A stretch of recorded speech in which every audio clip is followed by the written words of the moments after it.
ThinkBrainWave is a teacher-learner platform where teachers and learners can meet each other online or face-to-face.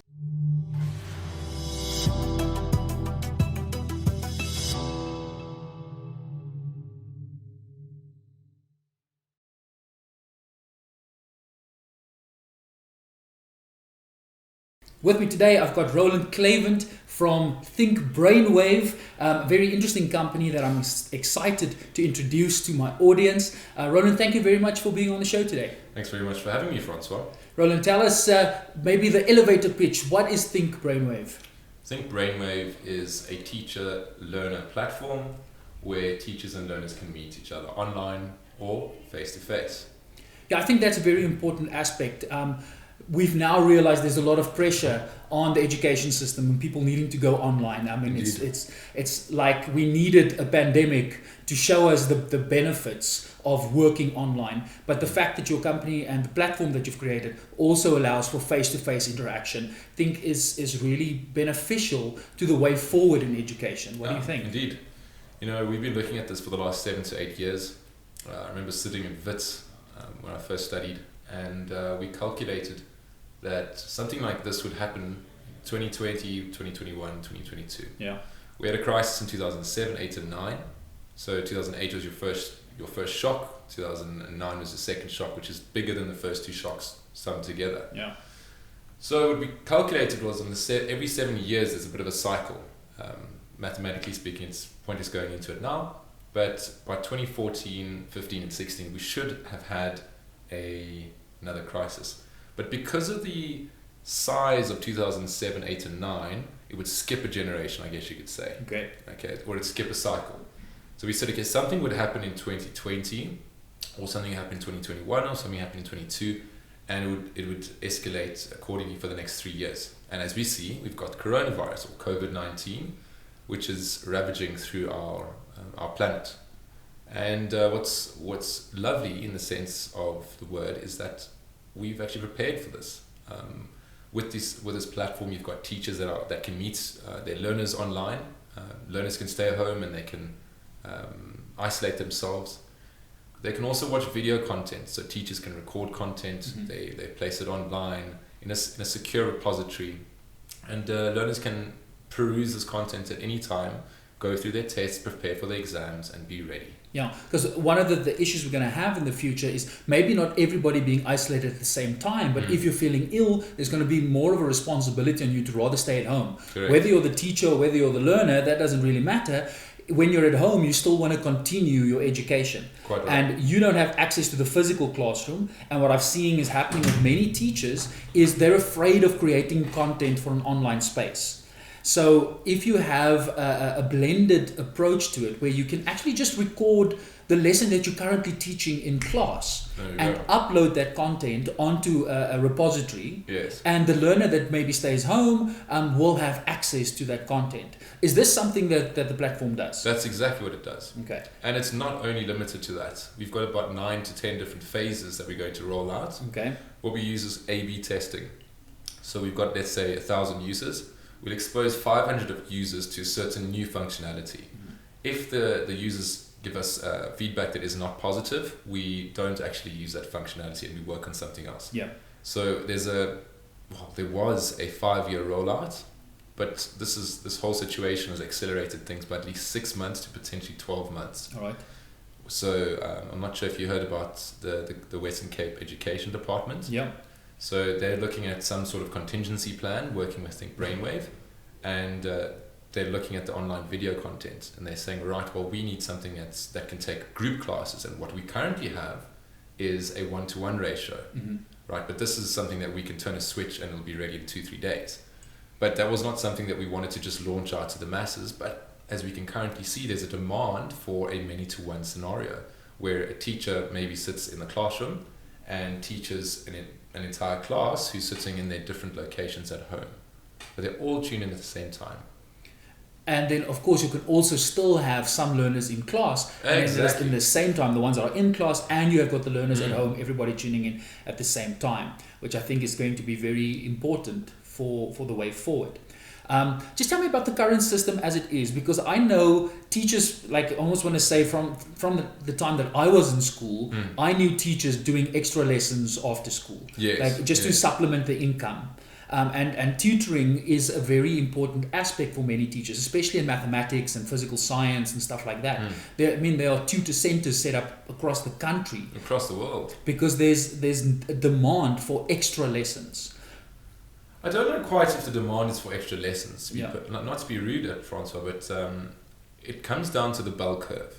And if you look at the bell curve, you've got a scenario that looks somewhat like this. If you can just trace my hand, it goes like this, it goes up, it goes like that, and it goes flat. Yeah. If you look in the middle, there'd be 50%. That's the kids that are just passing on the mean, right? You then come towards this side, and you're looking at 30%, the bottom of that curve, and then the line sort of flattens out. Yes. Anything from 30 to 0%. Now, this group of children are looking to get into that 50%, between 30 and 70%. They're looking to get there. So just that little bit of improvement, going from a 30 to a 50. Exactly. Yeah. It's about the improvement, right? Now, these children that are sitting in the 30 to 70 region, they're looking to get from this region into the 70 to 100% region. Yeah. So they're also looking for improvement. Now, you look at the guys that are sitting, they might be also looking for maintenance, though. They're trying to just maintain their pass. Maintain the 50 and the 60. Maintain that pass, you see?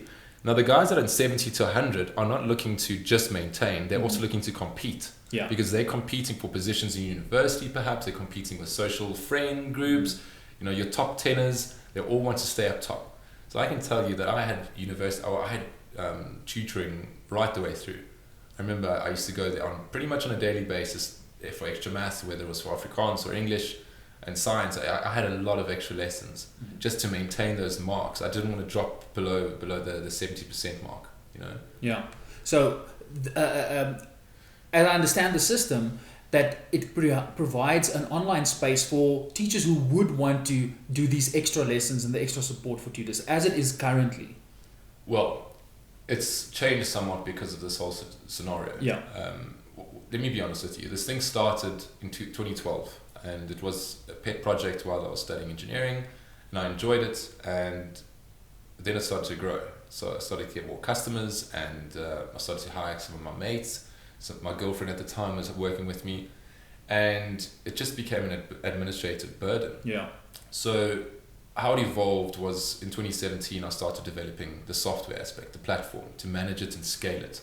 And I just went and studied finance, thinking, okay, well, I need to understand global financials and economics. And here we are now. So, for the past, let's say 7 years, I was looking at it from a baby point of view. I was saying, right, let's look at this as a tutoring platform, as a teacher support platform. Because of this situation, well, I went to London to the BET Expo in 2020, like January now. Yeah. And obviously, I saw what was out there, and I saw what the gaps were. And what I realized is that we need a platform that taps into the teachers and helps teachers earn more money and helps schools earn more money while benefiting the entire ecosystem. So instead of us offering just tutoring, what we're doing is we're saying that teachers all sign up, students all sign up, and they pay $1 a month. Okay. So instead of having little Johnny who's 1 out of 100 kids, he needs extra help, it goes for an external tutor, school doesn't benefit, teacher doesn't really benefit because she doesn't get recognition or he doesn't get recognition. What we're saying is onboard all 100 learners, onboard all 5 to 10 different teachers in the school, and then say to the school, right, we would recommend that you incentivize all of your teachers to work together so that they need to do at least 2 hours of tutoring on a weekly basis. If you're looking at 5 teachers times 2 hours, that's 10 hours per week, 40 hours in a month. Now, these lessons that take place, the money gets paid a really cheap rate. I'm talking about ridiculously cheap. So everybody in the school, if their kid's sitting at 30%, they can get to 50% easily and cost effectively. So now these kids all get help. Teachers then see value. Teachers earn an extra revenue stream, not through us, but through the school, because we help the school out. We say, right, school, here's all the commissions come to you. Okay. You can use this for scholarships. You can use this for bursaries. You can use this for your facilities. And please improve your teacher salaries. Yeah. Because teachers are falling off. Because at the end of the day, if the teachers are going to spend their time on improving the results of the kids, or just aiding them in learning, then of course that benefit should come back to the teacher. They should be and compensated. not necessarily just monetary, even just improving the classroom situation, building more classes so you've got less kids per class and the ratio between the teacher and the student comes down. So That's a big issue, that. Of course, all teachers would want more money in their pocket, but at the end of the day, if your work circumstances are improved through being part of a program such as this, it benefits you. I like that word. Excuse my pointing, but it gets me excited.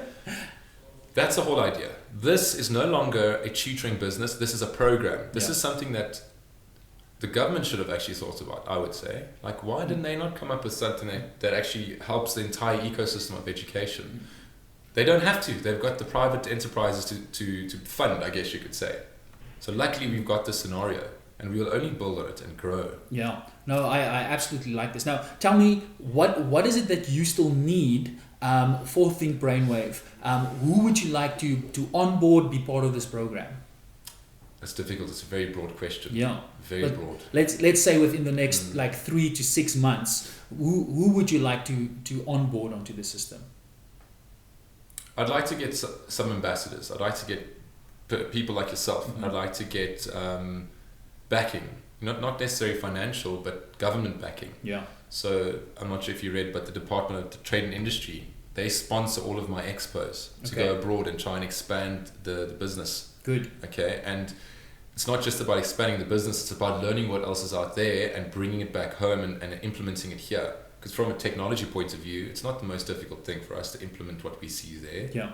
It's getting the support exactly to roll out a platform such as this, because obviously there's benefit not only to the learner, but in this instance for the teacher to also upskill themselves, and the school. In essence, because the school is the microcosm of the community, Correct. It just improves the community as a whole. Oh, I get goosebumps. Yeah. I like that. I like it when we have conversations like this way, because it's all about motivating, inspiring, supporting teachers. But at the end of the day, why do we want to support teachers? Is so that they can uplift the community. Yes. And this is my personal philosophy. Africa and a prosperous globe, empower teachers. Empower your teachers. Because they've got influence. 100%. If you look at a teacher and you look at a doctor, what are the differences? A doctor fixes a problem. A teacher prevents a problem from occurring. Yeah. I think a teacher is very, very important. They're very much undervalued in society. Because it's not necessarily the teacher as the individual, but it's the education behind this. When people are empowered through education, they know how to prevent themselves from getting ill. Right. I know everybody is, and very soon everybody's going to have COVID-19 fatigue, and people wouldn't want to talk about it. But the more information that we can have, the better we can prevent future issues like this, and that'll come through education. Well, quite right. I mean, if you look at, say, I was thinking about this a couple of days back, maybe a week ago. If you look at the Black Plague, do you not think that the population at the time would have been better off if they'd actually known about the Black Plague? You know, if they had social media, if they'd had proper means of communication, and the scientific literacy that goes with it. So unfortunately for them, science wasn't developed into such a stage to really understand the nature of the microbiology. We are in an age where we can understand this, yet some people choose not to be scientific literate. And it's the job of the teacher to assist our learners from a young age to do that. And unfortunately, now is not the time to want to do it only in the modality of face-to-face, but to also now include online spaces to do this. Quite right. I'd like to just throw a quick spanner in the works. You're welcome. What do you think about the social impacts of COVID-19? And how do you think it's going to impact our society? Well, the major challenge, and just speaking from an education point of view, what COVID-19 is doing, number one, is it's exposing the digital divide, and it's actually increasing the digital divide, because it's the people who've got access to online platforms that now get quality education. Where in the past it was facilities and geographical issues that kept people, and political issues, of course, that keep people away from quality education. Now it's the access to the internet that's thrown on top of that, that's creating this further social divide, which we should really guard against. So I'm all for a platform such as yours, but we also need to find other modalities. Yours is one of the solutions within the ecosystem of solutions. Should we guard against it, or should we come up with a potential solution Provide devices, provide internet access, provide options that are affordable.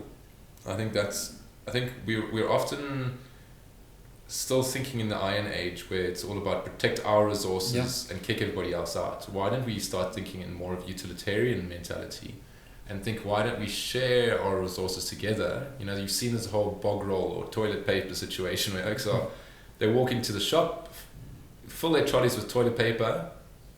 Why? I mean, you're going to blow your nose or you're wiping your bottom. Yeah. You can easily just jump into the shower. So be respectful about our resources. Just because you can financially afford to pay for everything, I'm not saying yourself, obviously, I'm just commenting on the people that are behaving in this way. And I just feel that, the poor can't necessarily afford, from a capital point of view, to pay for their food and buy in bulk and put it into their freezers like the wealthy can. And I think it's often the duty of the wealthy to care for the poor, because if they don't care for the poor will come after them because they'll starve, and they won't starve to death. And we see this in history throughout many of the revolutions that occurred, and it's maybe time that we learn from this. Thank you. Because Stop cycling. Exactly, it's very short-sighted of us hoarding, whether it's toilet paper or whether it is access to the internet. Yes. But we need to understand long-term that we need to grant everybody access. What they do with their access is totally up to them. I mean, we need to train them on how to access and how to manage. And once you've got the access, because face it, there are so many people who've got access to the internet, but rather choose to entertain themselves and surf the net and go onto social media and like booty pics. But it's what do you do with your education? Yes. Once you've got access, how do you upskill yourself, especially in a time like this? Well, something I've realized over the years is the more educated you are, generally speaking, the more you want to learn, because the more you realize that you actually know nothing. Yeah. Whereas when you're ignorant, you generally think that you know everything. I know for a fact that when I was 18, I thought, wow, I know a lot about the world. And I walked out into the world and it gave me a running kick slap to the face, and I started learning that I need to learn. Now, this is the situation we sit with the uneducated, the illiterate. Of course, they're going to be looking at booty pics because they don't know any other. Yeah. They think that's the way of life. They're still working on an egotistical based lifestyle. And we want to emulate that so that we can get the admiration. Exactly. And we move up in the social hierarchy. Correct. Yeah. Now, if one is to educate them, and this is why I think ThinkBrainWave wants to do $1 a month. That's the whole concept of this. Yeah. If we can get it out for $1 a month, governments will pay, or parents can pay out of their airtime, for instance. Ideally, we would want to get funding from something like a CETA, whose whole mandate is around skills development. Now we can discuss. So that's I think an avenue. But at the end of the day, making it as affordable as possible gives more people access. And I think what we'll also see now going into the future is this pressure on government, knowing that, we actually need to start rolling out access to internet for the entire country. Well, why not? Why don't we do that? Government's got so much to do. I mean, we always put so much of a burden on government's hands. There's thousands of people trying to handle 10,000s of problems. Yeah. So why don't we take initiative, do it ourselves, and then say to the government, right, this is what we're doing. Would you like to back us? Yeah, I think that's the important thing. I think that's the role of government. They don't necessarily need to do everything, but because they're receiving our taxes, use the money to empower everyone. Correct. And a platform such as this that gives very cheaper access to the internet is something that's worthwhile. Yes, but let's go back to CETA moment right here. All right. So I spoke to a guy called Mava. I don't want to say obviously his surname, but so he's with Prime Media, 5FM and Talk 702 and all that. Just popped into him a while back, and so he likes what we're talking about here. And I sent him an email yesterday, and I was discussing CETA. So I thought to myself, how could we make this platform free? And then I clicked. So CETA pays for the teachers' salaries. One could simply train and upskill these teachers from CETA. Let's say we take 1,000 of them, right? We place them on the platform. We give them rigorous training. We upskill them to a level that they should be at, where they can teach at a top level, at a super teacher level. And the government covers their fees, and we get free access to underprivileged children nationwide. What we also do is we pay for Wi-Fi and we pay for internet access, whatever it takes. We place it in these areas, call it the Eastern Cape in the Lullies, call it Soshanguve in Pretoria, talking about, let's say, Soweto's already set up as far as I know. Set these places up with a Wi-Fi setup. Don't get someone random to do it. Come to us and say, right, you guys, find the right partners, get it done, and we will make sure that they get paid. Cool. We get it done, we get these teachers on board, we have these kids learning. Now, I think this is a way to tackle this population that can't get educated, because it's all well and good. We'll tackle the 5 to 10 level LSM. Those kids have access to an iPhone, or they have access to a smart device, they have access to Wi-Fi, or they can go to the Wimpy. But a lot of the children that are sitting in environments that are not conducive to learning, because parents often are not comfortable with learning because they're illiterate themselves, those children need to be empowered. Those are the ones that we need to go and say, right, you can have education for free. We'll even educate your parents if you'd like. Yeah. Now, that is the kind of impact I would like to have on this planet. Absolutely. And I agree with you. It's not only going to be the learners that need to learn, it's going to be the adults 100%. that needs to do it. And what we're currently also seeing is there's so many retired teachers whose expertise is getting lost. So this is an untapped resource. And face it, people are getting older, much older. They're living for longer. And outliving their pension. So our retired teachers will need to find a way of subsidizing their income and subsidizing their pension. And a platform such as this gives them the opportunity and gives us access to experienced teachers. They'll need to be upskilled on how to use online platforms. But I mean, none of us grew up knowing how to drive a car. We learned how to drive a car. I like that analogy. So if you're 80 years old, ride a bicycle. Yeah, if you're 80 or you're 90 years old, that doesn't mean that you need to stop learning. Why should you? No, you're going to live till 100, 120. That's another 25 years. Well, if you look at this, COVID doesn't kill off like 5 to 6% of the population. You'll start seeing people living to 100, 120. Yeah. And the more healthy we can be now as younger individuals, the greater chance we have to live much longer. Roland, thank you so much for the time that I could spend with you this morning. I'm sure we can speak about this for ages and ages and philosophize, but the important thing is we need practical solutions, and I really think a platform such as ThinkBrainWave is definitely a solution to our challenge. We need synergy, and that's what we're looking for. Awesome. Roland, thank you so much. Thanks, Francois.